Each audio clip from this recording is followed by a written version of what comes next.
კომპანია რომელსაც ეძინა, ნახე 2020-ში ეძინა, 2021-ში ეძინა, 2022-ში ეძინა, 23-ში ავარდა და 24-ში წამოვიდა ისევ ქვევით. მაგრამ 24-ში სამაგიეროდ უკვე ფინანსური ბრუნვა გაიზარდა. დიდი ფულის საეჭვო ბრუნვა შაბათის ეთერმა ბიძინა ივანიშვილის რუსულ კომპანიაში აღმოაჩინა. მოსკოვში მოქმედ Aquaspace მილიარდერი დიშვილის, კახა კობიაშვილის სახელზე გაფორმებული და ვირჯინიის კუნძულებზე რეგისტრირებული ოფშორული კომპანიის საშუალებით ფლობს. 2021, 2022, 2023 საერთოდ არ არის ცვლილება. 24-ში. და უცებ 2024-ში სანქციების პერიოდში ახდა ეს ბრუნვა ამ კომპანიის ანგარიშებზე. ანუ მანამდე ეს ამ კომპანიას ეძინა. რუსული კომპანია, რომელიც ბიძინა ივანიშვილს წლების განმავლობაში ოლგა ბოროვიკოვასთვის აქვს ჩაბარებული, ფულადი ბრუნვებით განსაკუთრებულ ყურადღებას არასდროს იქცევდა. ჩვენ მოვძებნეთ ამ კომპანიის 2023 და 24 წლების ფინანსური დოკუმენტები, სადაც ვხედავთ, რომ ოლიგარქის რუსული Aquaspace-ის ანგარიშებზე ბოლო 2 წელიწადში დიდი ფულის მიმოქცევა დაფიქსირდა. ჯამურად არის 946 მილიონ 211,000 რუბლი. ანუ თითქმის მილიარდი რუბლი არის. აქ გადასახადების ნაწილში უკვე მილიარდზე მეტი არის. ეს რაც ამ ერთი კომპანიის საფუძვებში გამოჩნდა, მაგრამ იმიტომ რომ ვიცით ეს კომპანია რომ ისე არის, რომ გააგრძელებდა რამდენი სხვა კომპანია შეიძლება იყოს, ეგ ის არის, მაგრამ სადაც ერთ კომპანიაზე 946 მილიონი გაატარა, შეიძლება კიდევ უფრო მეტი იყოს. რა ოპერაციები ჩაატარა ბიძინა ივანიშვილმა მისი მოსკოვური კომპანიის ანგარიშებით? ამის შესახებ დოკუმენტებში საუბარი არ არის. თუმცა, მიმოქცევის სიხშირე საეჭვოდ ემთხვევა მილიარდერისთვის სანქციების დაანონსებას და ამ სანქციებისგან თავის არიდების სპეცოპერაციას, რომელიც ოლიგარქმა სწორედ ამ პერიოდში წამოიწყო. ჩნდება კითხვა, ქონების ნაწილი, რომელსაც ივანიშვილი ევროპაში ინახავდა, საქართველოსთან ერთად ხომ არ გადამალა მოსკოვშიც. ეს მთელი მოგება, რომელიც პრინციპში $1 მილიონ აჭარბებდა ოფიციალურად იმ 2023 წელს, შეიძლება უკავშირდებოდეს აი ამ ქონების აკუმულაციის და მისი გადამალვის რაღაცა პროცედურას, რომელიც ომის შემდეგ განახორციელა რუსეთში, იმიტომ რომ ჩვენ დაზუსტებით ვიცით, რომ მას არ შეუწყვეტია რუსეთთან მისი ბიზნესი და სხვა ტიპის კავშირები. ბევრი მისი ბიზნეს პარტნიორი და მისი ოჯახის ბიზნეს პარტნიორი დასაქცირდა 2022 წლის შემდეგ, შესაბამისად რაღაცა ტიპის ასე თქვა დამზღვევი ღონისძიება გაატარა სავარაუდოდ, რასაც მოყვა აი ამ შემოსავლების ზრდა ამ კომპანიის. დოკუმენტებით ვადგენთ, რომ ბიძინა ივანიშვილს ამ დრომდე აქვს ოფისი მოსკოვში, კრონშტადტსკის ბულვარის 7 ნომერში. ბოლო 2 წელიწადში მიძინებულ კომპანიაში თანამშრომლების რაოდენობაც 6-მდე გაზარდა. Да, Борис Григорьевич. Надо риэлтора нормально найти. ეს არის ბიძინა ივანიშვილისა და მისი მოსკოველი მდივნის ვალენტინა მოროზოვას სატელეფონო საუბრის ჩანაწერი. ჩვენთვის დაუდგენელი ორგანიზაციის მიერ გავრცელებული აუდიო ფაილი 2020 წლით თარიღდება და ღია წყაროებით 1 წლის წინ გავრცელდა. ამ ჩანაწერში ივანიშვილი მოსკოველ მდივანს, მისი ექიმბაშისთვის რუსეთის დედაქალაქში ბინის მოწებნას ავალებს. $5000 или $4000? Это где-то порядка до $5000 квадратный метр. Квадратный метр, ты говоришь, квартиру $500,000, сколько ты говорил, 20 миллионов? Нет, 20 миллионов это минималка где-нибудь в этом районе. ივანიშვილისა და მისი მოსკოველი მდივნის ჩანაწერში ჩვენს ყურადღებას ერთი ეპიზოდი იქცევს. საიდანაც ვადგენთ, რომ ოლიგარქს მოსკოვში ამ დრომდე მთელი ოფისი ემსახურება. მას ყავს მდივანი, იურისტი, ფინანსისტი და სხვა თანამშრომლებიც, რომელთა საქმიანობის იდენტიფიცირებაც ამ კონკრეტული ჩანაწერით ვერ ხერხდება. არადა გავიხსენოთ, რას ამბობდა ივანიშვილი 2012 წელს ხელისუფლებაში მოსვლამდე. რა წელიწადია რუსეთში არ ყოფილა უკვე 10 წელიწადია უარი ვთქვი. განვაცხადე რომ მოქალაქეობაზე მეწვევარს, რამდენადაც საქართველოს საზოგადოებაში რომ არ გაჩნდეს ეჭვები. რას საქმიანობს ბიძინა ივანიშვილის მოსკოვური კომპანია? დოკუმენტების თანახმად, რომელიც ჩვენ მოვიძიეთ, Aquaspace-ის ძირითადი ფუნქცია უძრავი ქონების ყიდვა-გაყიდვა და გაქირავებაა. თუმცა, სამოქალაქო მონაწილეობის ცენტრის ხელმძღვანელი ირაკლი აბესაძე გვიხსნის, კიდევ რასთან შეიძლება გქონდეს საქმე. საქართველოში ივანიშვილის ყველა რეზიდენციას საბოლოო ჯამში უვლის და ფლობს კონკრეტული კომპანიები, რომლებიც წევენ ამ ქონებზე დანახარს, დასუფთავების, კვების, მოულაპატრონობის, ხშირ შემთხვევაში იჯარის გადასახადსაც კი უხდის თავის თავს ივანიშვილი ერთი კომპანიიდან მეორე კომპანიაში, ასეთი კომპანიები არის ფინსერვის 21, ასეთი არის კომპლექს სერვისი. ამიტომ შესაძლებელია Aquaspace-იც იყოს მსგავსი ტიპის კომპანია, რომელიც ივანიშვილის რეზიდენციას უვლის მოსკოვში. ასეთ შემთხვევაში, რაც შეიძლება უკავშირდებოდეს ამ კომპანიაში თანხის გაჩენა, ჩნდება ერთადერთი ლოგიკური პასუხი. თავად ივანიშვილის, მისი ოჯახის წევრების ან მისი ახლო გარემოცვის ხშირ სტუმრობას იმ რეზიდენციაში, რომელიც განთავსებულია რუსეთში. მრავალგვერდიანი ფინანსური დოკუმენტის გაცნობა და ანალიზი ამ ვერსიის ალბათობას არ გამორიცხავს, რადგან 2024 წლის შემოსავლებში დაფიქსირებული მილიარდამდე რუსული რუბლი, რაც 32 მილიონი ნახევარი ლარი და 12 მილიონ დოლარზე მეტია, უმდიდრესი ივანიშვილისთვის დიდი ფული არ არის. შესაბამისად ლოგიკურია, რომ ბრუნვა, რომელიც საჯარო დოკუმენტებში ჩანს, ნამდვილად ასახავდეს მოსკოვში მის გახშირებულ ვიზიტებს. შაბათის ეთერი ჯერ კიდევ სექტემბერში გამოთქვამდა ვარაუდს, რომ საქართველოს არაფორმალური მმართველი კრემლში საიდუმლო აუდიენციისთვის იყო ჩასული.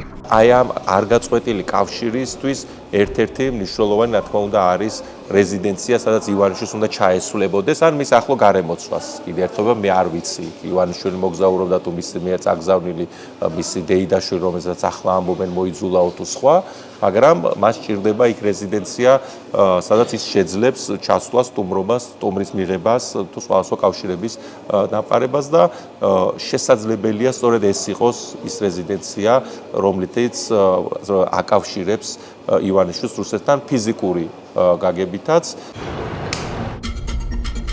ჩვენ შევკრიბეთ შაბათის გუნდის მიერ მოპოვებული დოკუმენტები და საერთაშორისო ჟურნალისტური ქსელის ბოლო გამოძიების შედეგები. მონაცემების დამუშავებით კი ვადგენთ, რომ ივანიშვილის ქონება რუსეთში სამ ნაწილად იყოფა. ერთი ეკატერინე ხვედელიძეს ეკუთვნის, მეორე ვილა სავრასოვის ქუჩაზე უტა ივანიშვილს. ტერიტორიის მესამე ნაწილი მოსკოველი მილიონერების უბანში, ხელოვნური ტბებითა და 100-წლოვანი ხეებით კი თავად ივანიშვილის რუსული კომპანიის Aquaspace-ის სახელზეა გაფორმებული.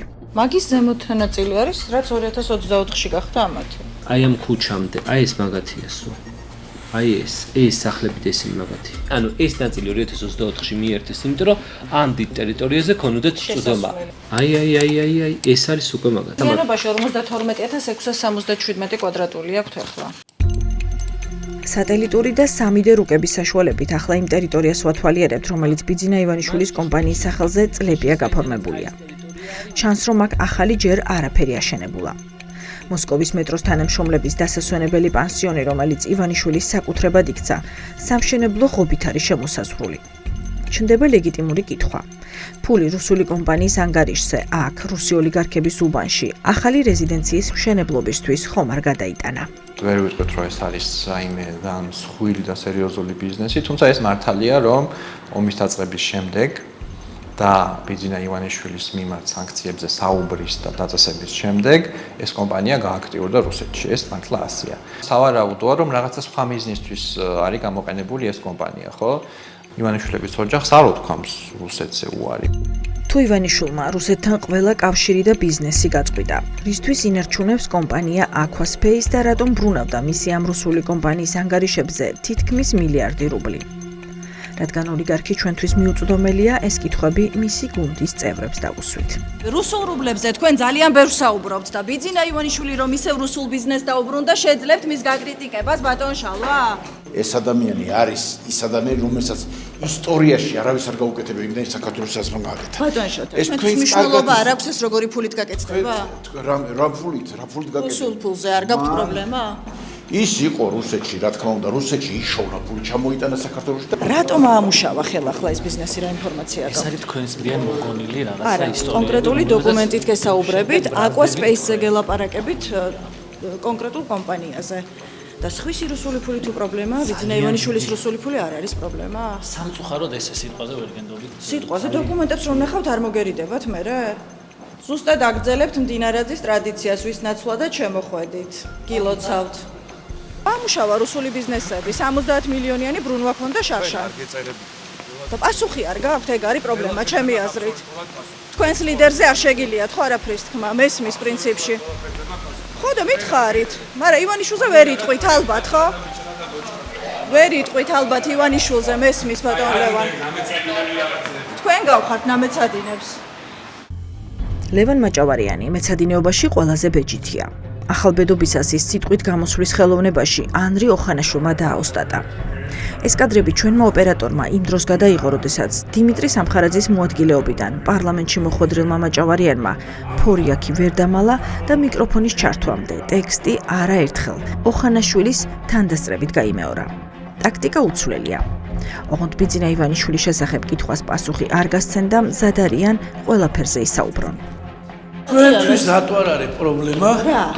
თქვენი გუნდის წევრი. რომელი გუნდის ბატონო შეცდომაში. ხალბატონი ელენე ხოშტარიაზე მაქვს საუბარი. ხო, ელენე ხოშტარია სხვა პროტესტები.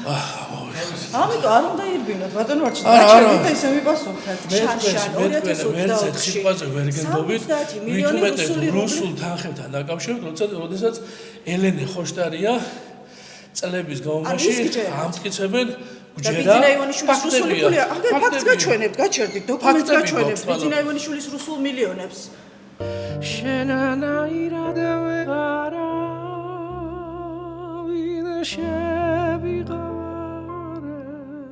არჩილბერიძე მომღერალია და პარლამენტში სავარაუდოდ ოცნების ნარატივის ასე კარგად ათვისების გამო მოხვდა. ბიძინა ივანიშვილის მიმართ განუსაზღვრელი ნდობითაა გამსჭვალული რუსების ტყვეობაში ნამყოფი და მაინც ოცნების წევრი სპორტსმენი პეტრიაშვილიც. როგორ კაცო რეესტრის ამონაწერს გაჩვენებთ? ჩემი კი არ უნდა გჯეროთ. ჩემი დოკუმენტი რას ნიშნავს? რუსეთის რეესტრიდან ამონაწერია ბატონგენო. აბა ივანიშვილს ენდობით? კი. ქართული ოცნება სავარაუდოდ იუსტიციის სამინისტროს საჯარო რეესტრსაც უნდობლობას გამოუცხადებს, რადგან მათი ბოლო ამონაწერით დგინდება, რომ ბერა ივანიშვილი ისევ რუსეთის პასპორტს დაატარებს და კვლავაც ფედერაციის მოქალაქეა. რატო გახსნა საჭირო? რაზე? თქვენზე გადამფორმება. დირექტორად რატო დაგნიშნეს? რა მოხდა კეთილგუმარის დირექტორი იცვლებია. ბიძინა ივანიშვილის თანაინვესტირების ფონდის დირექტორს ცოტა ხნის წინ ბერა ივანიშვილმა საკუთარი კომპანიის ხელმძღვანელობა ანდო და შპს ქართული ოცნების მმართველად დანიშნა. სწორედ ამ დანიშვნის დროს განაახლა იუსტიციის სამინისტრომ საჯარო დოკუმენტები და ჩაწერა, რომ ბერა ივანიშვილი ისევ რუსეთის მოქალაქეა. აი ამ გადმოფორმების დროს შემთხვევით აღმოვაჩინეთ, რომ ბერა ისევ რუსეთის მოქალაქეა. არიცი? ხო იცით რომ რუსეთის მოქალაქეა, უწაც რუსეთის მოქალაქეა. რატომ მარტოვებენ ამ მოქალაქეობას? რაში სჭირდებათ საფრანგეთში დაბადებულებს? არ ვიცი, მაგაზე პასუხს მე ვერ გასცემ. არასდროს არ გაგჩენიათ ეს კითხვა? და არც მაგაზე არ გამჩენია და არც გამჩნდება არ. არა, გაჩენით ალბათ გაგიჩნდათ და არ გეკითხავთ. ანუ რაში სჭირდებათ რუსეთის მოქალაქეობა ამ დრომდე? არის ჩემი საქმე და არც მიგითხავს და არც. თქვენ ხო ძალიან ახლობელი ხართ ბერასი განსაკუთრებით და როდის მოხდის კონტაქტი? აი ყველაფერს უგეგმავთ და რანაირად რუსეთის მოქალაქეობა რად უნდა ეგაკითხეთ? არ ტოვებენ ესე იგი პრინციპულად.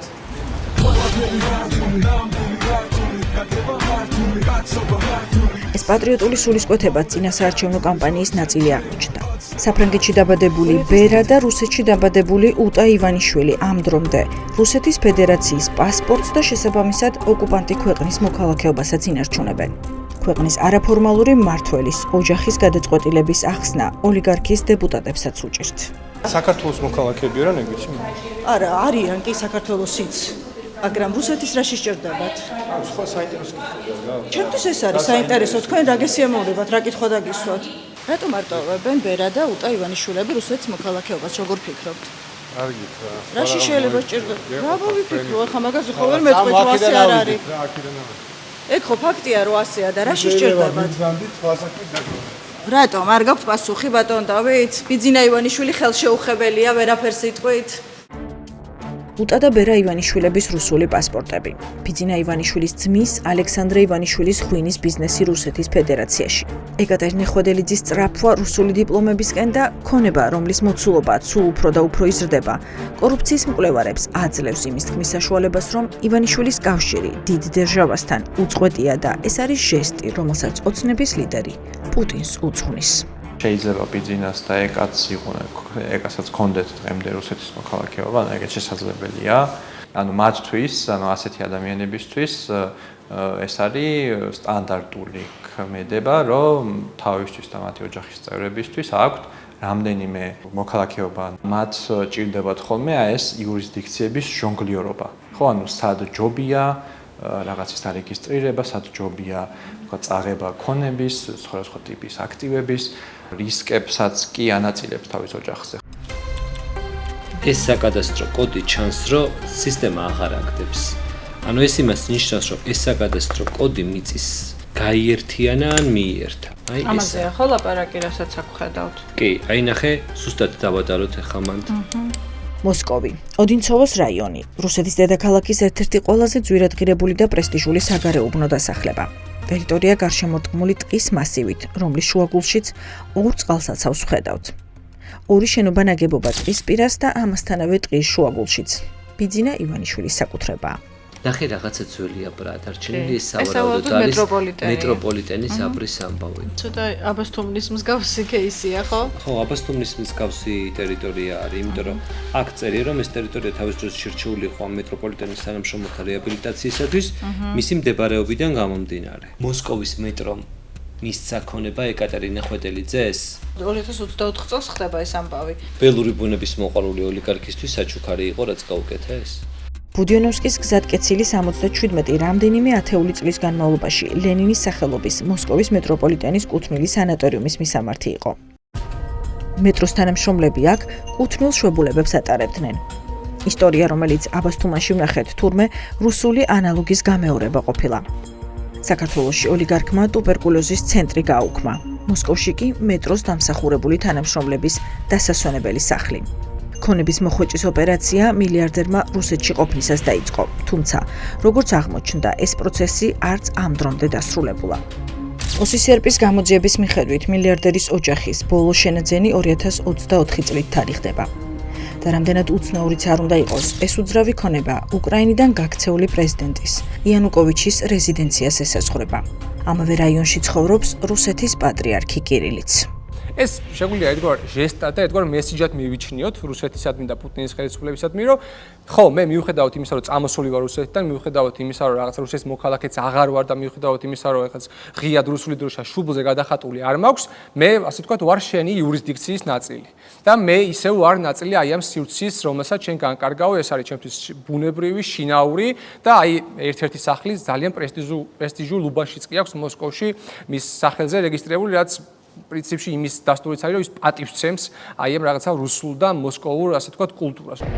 შაბათის ეთერმა მოიპოვა მოსკოვის საარბიტრაჟო სასამართლოს გადაწყვეტილება, რომლის მიხედვითაც ვადგენთ, როდის და როგორ დაიწყო ივანიშვილმა მეტროპოლიტენის ქონების დასაკუთრება. რუსულ დოკუმენტში ვკითხულობთ, რომ სამართლებრივი დავა რუსეთში გამდიდრებული ოლიგარქის სასარგებლოდ დასრულდა და თითქმის 4 ჰექტარი მიწა მის კუთვნილ კომპანია Aquaspace 49 წლიანი იჯარით გადაეცა. გადაწყვეტილება 2010 წლის 27 იანვრით თარიღდება. ერთ წელიწადში კი ბიძინა ივანიშვილს უკვე მუნიციპალიტეტი უყვალავს გზას ძვირადღირებული უძრავი ქონება მოსკოვის პრესტიჟულ რაიონში ხელში სრულად ჩაიგდოს. ადგილობრივი გაზეთის მე-20 გვერდზე ვკითხულობთ, რომ იცვლება შენობის ფუნქცია, რაც ახალ განკარგველს გამოყენების და გადაკეთების თვალსაზრისით სრულ თავისუფლებას აძლევს. ანუ სხვა როგორ გამოდის, იმიტომ რომ ეს სასამართლო გადაწყვეტილება არსებობს, რომ მოსკოვის მეტრომ ივანიშვილს მისცა 49 წლით ტერიტორია და არც ისე პატარა. ამ იჯარის დინების დროს შესაძლოა ის გახდა უკვე მფლობელი და ეგ ტერიტორიებია, რაც გადაფორმდა ხვედელიძეს. მეტრომ, რომელიც არის სახელმწიფო კომპანია, ივანიშვილს, რომელიც არის სხვა სახელმწიფოს მეთაური, რომელთანაც რომლის ნაწილიც ოკუპირებული აქვს, ანუ ეს რაღაცისთვის ჯილდო იყო ეს ქონება, რომელიც მისცეს. ჯამში ივანიშვილის საკუთარი კომპანიის, ცოლისა და შვილის სახელზე 795 და 614 კვადრატული მეტრი ფართის ორ კერძო სახლს, 9 მომიჯნავე მიწის ნაკვეთით, 9 დამხმარე ნაგებობითა და 3 ავტოფარეხით. ეს მონაცემები საერთაშორისო ჟურნალისტურმა გამოძიებამ დაადგინა. მათივე დათვლით, მოსკოვური ქონების საბაზრო ფასი $15 მილიონამდე აღწევს. თუმცა, ყველაზე მნიშვნელოვანი მაინც ის არის, რომ საქმე არ გვაქვს ძველ ქონებასთან, რომელიც ოლიგარქს რუსეთიდან შემორჩა. საუბარია ამ ქონების დრო და დრო გაზრდასა და შესაბამისად, რუსეთთან კავშირის კიდევ უფრო გამყარებაზე. საქართველოს ჰქონდა უზარმაზარი წინასაარჩევნო, ასე ვთქვათ, მანიფესტაცია, სადაც ბიძინა ივანიშვილი გამოვიდა სიტყვით. სადაც მან პირდაპირ განაცხადა, რომ ფაქტობრივად ის აღარ აპირებდა საქართველოს დასავლური ინტეგრაციის გზის გაგრძელებას. მან პირდაპირ თქვა, რომ მე იანუკოვიჩი არ ვარ. აშიც გულისხმობდა იმას, რომ ხო როგორც იანუკოვიჩს დაემართა, ეგ მე არ დამემართებოდა, გამოცდილება მიღებული მაქვს. აი ეს კომბინაცია, რომ რაღაცა უცებ რუსეთში მიწის ნაკვეთი იყიდეს და აქედან 10 დღეში ესეთი განცხადება გააკეთა ივანიშვილმა, ესეც ძალიან მკაფიო ჟესტი არის ჩემი აზრით, რომ პუტინო და რუსეთო მე აქ შენს ინტერესებს ვატარებ. სახლი, რომლის გაქირავებითაც შემოსული ყოველთვიური იჯარა ეკატერინე ხვედელიძეს, VTB-სა და სბერბანკის ანგარიშებზე ერიცხება, სოკოლის რაიონში, ეგრეთ წოდებული მხატვრების სოფელში მდებარეობს. სამსართულიანი ნაგებობა კულტურული მემკვიდრეობის ძეგლია და მისი მოიჯარე ასევე სანქცირებული რუსი რეჟისორი ჟორა კრიჟოვნიკოვი გახლავთ. ეს უკანასკნელი ოკუპირებულ ყირიმში უკანონო სამეწარმეო საქმიანობისა და საზღვრის უკანონო კვეთისთვის არის სანქცირებული.